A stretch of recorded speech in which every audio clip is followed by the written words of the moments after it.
Welcome back, this is Julian doing part 2 of the dragon hatchling tutorial. So in this tutorial we're going to add some spikes and I'm going to actually add another texture because I wasn't really satisfied with the one before, so I'm going to whack in a turtle texture. I've already covered how to do this in the previous tutorial, so if you've just tuned into this specific video you might want to check out part 1. But so I don't bore the people that have been following along from the original tutorial, I'm going to whiz through this texture application part and I'm just going to cut straight to the liquify filter. So what I'm going to do here is if you go to filter and you hit liquify, but you have to have the egg layer selected, or you might liquify the shadow or the background or something else. We just want to do the egg. You should get a window much like the one I've got.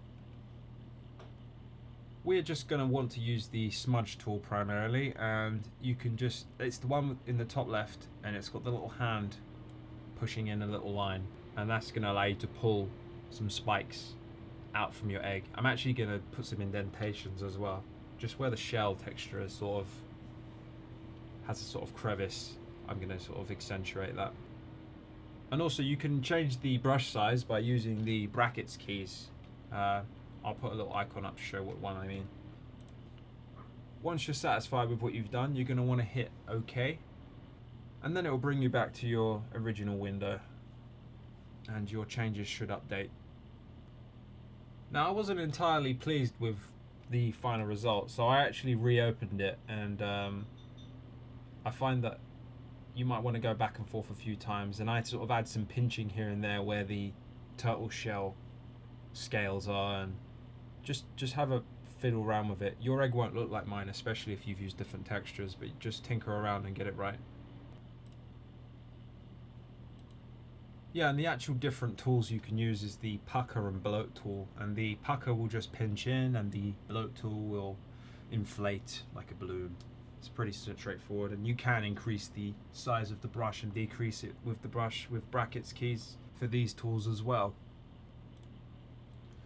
So now on to painting in some details and getting some final changes done. I'm actually going to sort of create a pyramid effect on some of these scales, just to feel like they sort of mound up and have some peaks. I'm actually going to eyedrop off of the color palette that exists on the egg, because it keeps it organic, it keeps it looking very familiar to what's already there. And also, before I start painting, I'm actually going to do this on a new layer, just so that you can make changes later if you're not quite happy with what you've done. Oh, by the way, if you want to change the color of your layers, just to help you organize things, you can sort of right click the left box where the eye exists so that you can hide or reveal the layer. If you just right click that, you can pick a few colors. And to actually eyedrop, you just hit the eye key if you've forgotten from the first tutorial. And then go, and you can press B just to return to your brush again. It's a lot quicker that way. You'll probably go back and forth, so I recommend you learn the hotkey. I've actually got an image reference here of a cone, and this is a sort of guide for me to sort of how I'm going to light my spikes that are on this egg. That's going to help me with painting it, where I'm going to place highlights, where I'm going to place shadows, and just glance back and forth and just try and copy a bit of what's going on the cone to the egg spikes. And what you should do is you want to eyedrop the highlights, the brightest points of the egg, and use that color for your highlights, and the same for the shadows. So the shadowy areas, eyedrop for those, and try and create the shade that exists on those spines from the shadows that exist on the egg. Try and avoid using in fresh palette, because I think you're going to get something a lot more organic. So this is one of the boring bits of the video now, where it's a bit repetitive and I'm just coming back and forth and just adding a bit more here and a bit more there, so I'm just going to whiz through this. And you might actually notice that I start to paint inside the crevices of the turtle shell that was on the texture I originally put there. And that's just me again, I'm just eyedropping the shadows of the egg and kind of accentuating the details that are there and sort of using it as a springboard for creativity. And I'm like, well, you know, that kind of looks like it could be a scale, so I'm going to really chisel in and make that a bit darker to imply that it's like a really deep scale or a really thick crust. So yeah, that's what I'm doing there. Alright, I'm quite happy with how that looks now. It definitely doesn't look very edible now. You probably need an axe to break that open. Now you may find you're adding a little bit too much paint in some areas, and then it'll start to look like it's not necessarily matching the textured feel of the egg. So what I recommend you do is you just add some more textures on top of it, like very subtly bring it back to what it was, the roughness. Quickly the brush strokes will slowly fade away as you start adding more textures in a subtle way. I'm quite happy with how that's looking now. I think I'm ready to sort of start painting some cracks into this.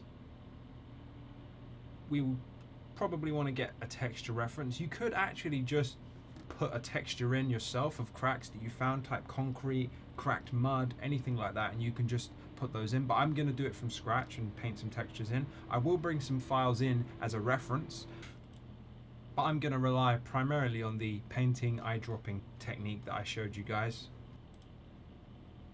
I won't show the entire sequence for this just because it's very repetitive, but basically I just eyedrop the shadows and I paint those, the deeper strokes of the deeper crevices of the crack are darker in color, and you know, the thinner cracks, the milder cracks would be slightly lighter than the deepest of cracks. So that's what I'm going to do. I'm just going to etch those in with my reference on the left, and it's a really good guide. You could actually just drop the texture in. You could lower the opacity from the layer tab to about 20%, just so there's a very faint crack there, and you could just trace that if you want. But the reason I'm going to actually paint the cracks in rather than just dumping a texture on top is because I really want to follow the flow of the scales of this sort of tortoise shell that's kind of dominating my egg now, because I feel like that kind of custom flow of the cracks will really look a lot better. So there we go. That's the final article. I went quite far with the cracks. You can see they really do follow the form of the shell. And you can imagine these scales almost coming off as whole pieces as opposed to it completely exploding. And what I've actually gone ahead and done is I've widened the cracks, and I've done another layer where I've kind of made it a lot thicker, the depth of the crack, and I've made it slightly darker than it was, and this is basically on a separate layer, so that what I can do later on, we can animate those cracks becoming more and more severe. So what's missing now is really an environment that this egg would feel at home in. So we're going to warm things up and make it look a bit more cave-like. The next part of the tutorial will be a lot quicker than the egg creation stage.